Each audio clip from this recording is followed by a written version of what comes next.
Hey everyone, this is WiNGSPANTT, and I'm back now to talk about the streaks and skill crafting in Assassin's Creed Revelations. Now there are two kinds of streaks, not the kind that goes down your underwear, not the kind that you do at a football game or at like a funeral, okay, none of that kind of streaking, okay, but kill streaks and loss streaks. Now kill streaks are exactly what they sound like.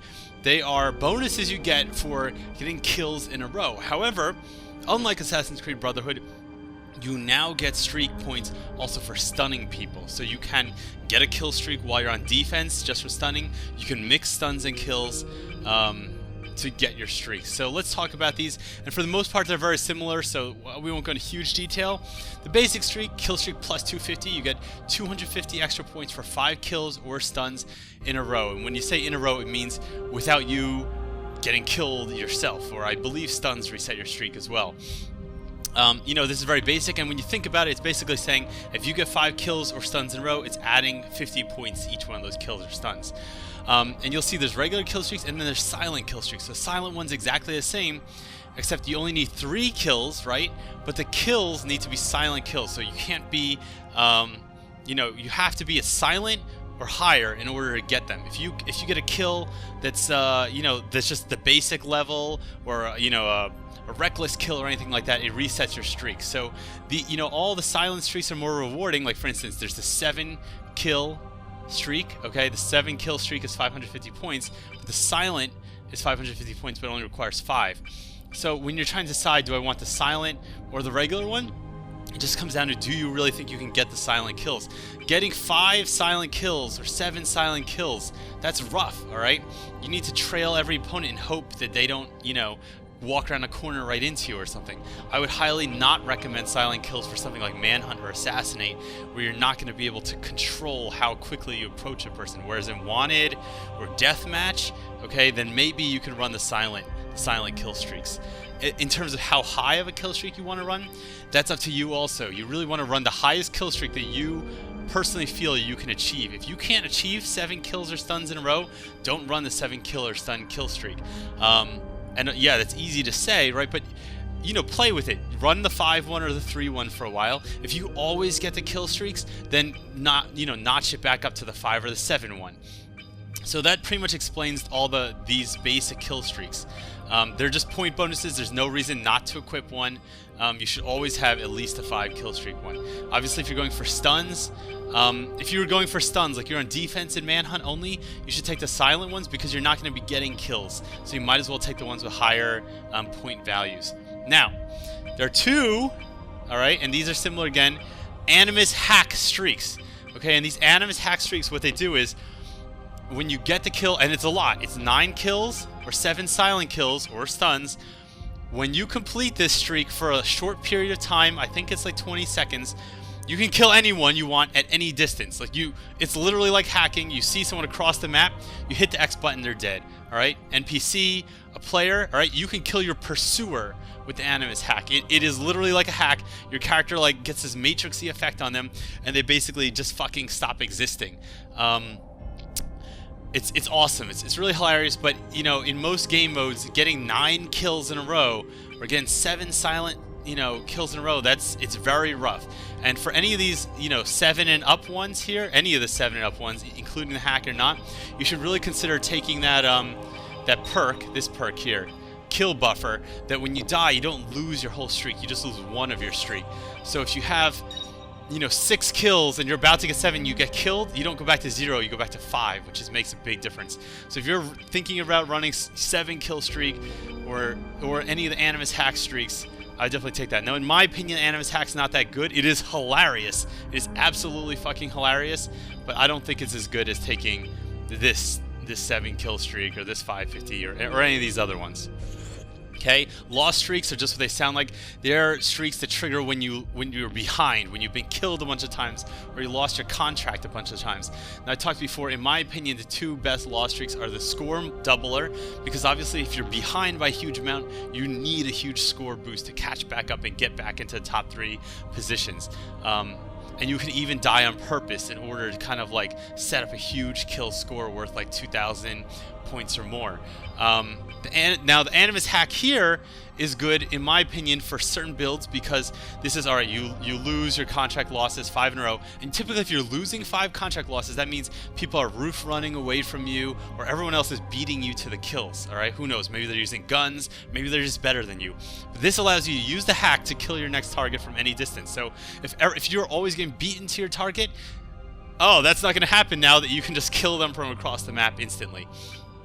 And then I unlock these other two, which aren't bad. Boost cooldowns, resets the cooldowns of your skills, and then until you get your next kill, the cooldowns are shortened. So it means you can use your skills more frequently. And you can even be in a situation where you have no intention whatsoever of killing anyone. You could just be getting your points only from stuns and using boost cooldowns to fuel stunning skills like smoke bomb and charge and mute. So keep that in mind. The strategic consideration that could be a wacky little build to go for there. And then Revelation reveals all pursuers in your sight until you perform a kill. When you get 5 kill stuns, and again, if you're on defense, you're on manhunt defense, you've been killed 5 times in a row, you'll be able to see all pursuers until you perform a kill. But guess what? You're on defense, you're never going to perform a kill. So essentially, this is a great thing for manhunt defense because you can just keep it on constantly. You know, and again, obviously none of these are good. Typically good. You don't want to die 5 times in a row, but if it happens, having the right loss streak can turn the tide around for you. And these two right here, Revolution boost cooldowns, can actually be used as like an engine to fuel your points. These other two, Vision, Tracker, they're terrible. I don't really want to talk about them. If you read them and you can't figure out why they're terrible, then I can't help you. So those are streaks, guys.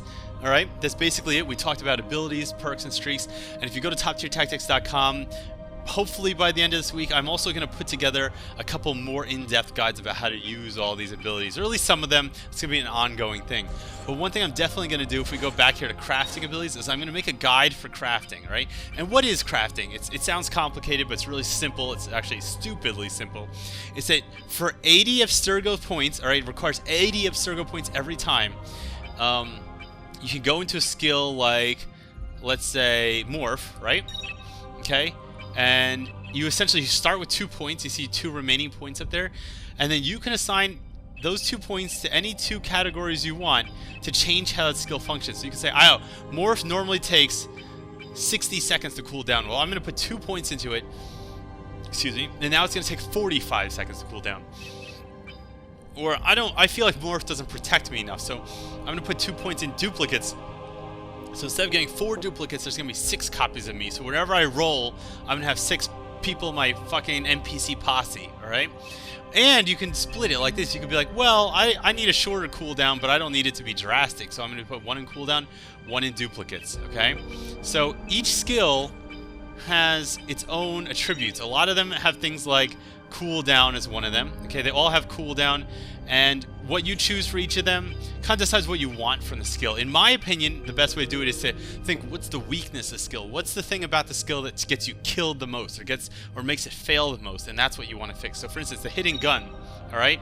You can make it more accurate, you can decrease the aiming time, but in my opinion, the fact that the hidden gun has a 90-second cooldown kills it. So that's why I crafted this skill with 2 points in cooldown to cut it from 1.5 minutes to 1 minute and 15 seconds. So that extra 15 seconds cumulatively throughout the match can add up to a lot. The aiming time, yeah, it sucks you have to aim for so long, but honestly, you should never be using the hidden gun except for times when someone's doing something stupid, like standing out on a roof and you have forever to aim at them anyway. If you're just using the hidden gun, if you're trying to get off half-second kills on people, you probably were just better off just running at them and killing them.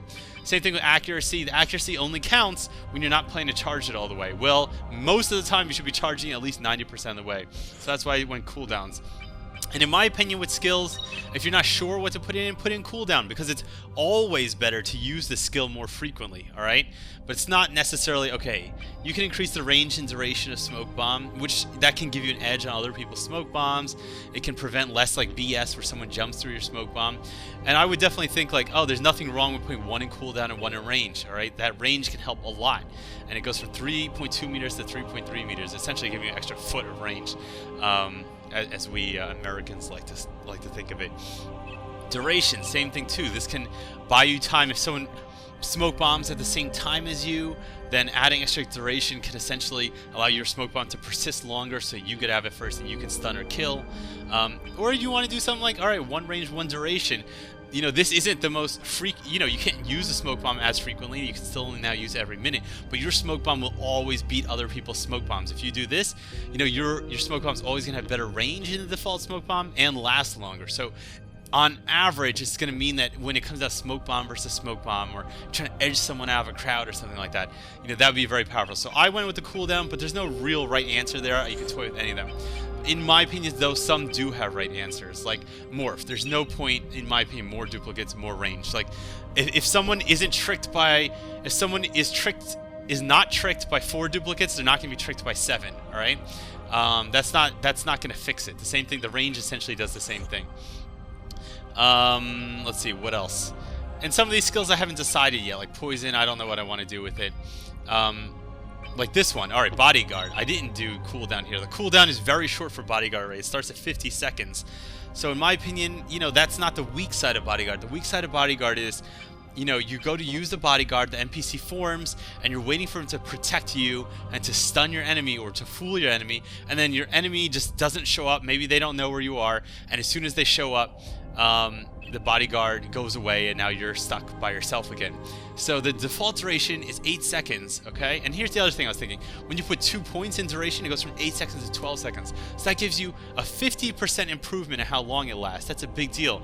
Whereas if you go in cooldown, starts at 50 and goes down to 40 seconds, that's a 20% increase in the cooldown. I mean, decrease in the cooldown. So I feel like you get the most bang for your buck in duration. Range, I don't care about range. I don't want my bodyguard running 100 miles away from me. If I wanted people to just walk away from me and ignore me, you know, that would be my social life. But as long as I'm controlling people and hanging out with me, I just prefer that they're stuck around for at least 4 seconds longer. Let's see, what else is there? And you know, again, you just gotta toy with, I didn't do firecrackers yet. I don't use that skill too much yet. Or closure. Throwing knives, again, I had to go cooldown here. I don't feel like these other things matter too much. And here's, and again, what I'm going to put on toptiertactics.com, I'm going to essentially make an Excel spreadsheet that shows how much of a percentage you boost you get from every single crafting, and why, and which things I recommend and why, essentially based on percentage and based on usefulness. So I'm going to put that up sometime this week, but I don't feel slowing them an extra 10% is worth it. One thing to keep in mind with crafting abilities is that every time you, well, first of all, when you craft, let's say you craft disguise now and I had it last longer, unlike Assassin's Creed Brotherhood where you had long-lasting disguise and rapid reload disguise, you can't equip different ones. It's like if you have disguise in one of your skill sets, disguise is the same in every skill set. So you had to choose, like I want long-lasting disguise, that's it. I can't get rapid reload disguise unless I'm going to recraft it and respend 80 of Sergo points and essentially lose the long-lasting disguise. So that's why you have to choose, and that's why something like smoke bomb, if you didn't know if you want, oh, I want long-lasting smoke bomb, or I want, you know, rapid reload smoke bomb, maybe that's when you do this. All right, maybe that's when you split it, because you can't switch it on any frequent basis whatsoever. 80 points is not, you know, even if you do your best possible in a round, maybe you'll get 35, 40 points. So essentially every 2 rounds you can switch it if that's all you spend your points on. But I'm sure you have more important things to spend them on. You know, like things for your dolls. And what I mean by that is, you know, going into like the character customization, you know, and buying like new hair. Like I bought the Cleopatra hair here. Why? I don't know, because I want the achievement. But there's no point to this. It's just a fun way to spend it. Personally, I wouldn't spend any money on these things until you absolutely know which persona you like the best. And I only did it, spin on this character because the thespian, because no one ever picks her, alright? I go every like 9 out of 10 matches, no one picks her. Like no one picks her, no one likes this ugly guy. Everyone picks the assassin. Everyone picks this hoodie guy, they look cool. Everyone picks this guy up here, I think he's the Ottoman or whatever he is. They're badass. No one picks the thespian, she's an actress, alright? But she acts like she's eviscerating you when she does with her knife, which is cool as far as I'm concerned. So guys, that's basically the idea. I hope you found this informative. I hope you check back at toptiertactics.com, you know, now and going forward for more information on Assassin's Creed Revelations. Please subscribe. Please like this video. Please, if you want to follow me on Twitter or Facebook, anything like that, I'd appreciate it. And please give me a little bit of a challenge when I see you online in Assassin's Creed Revelations.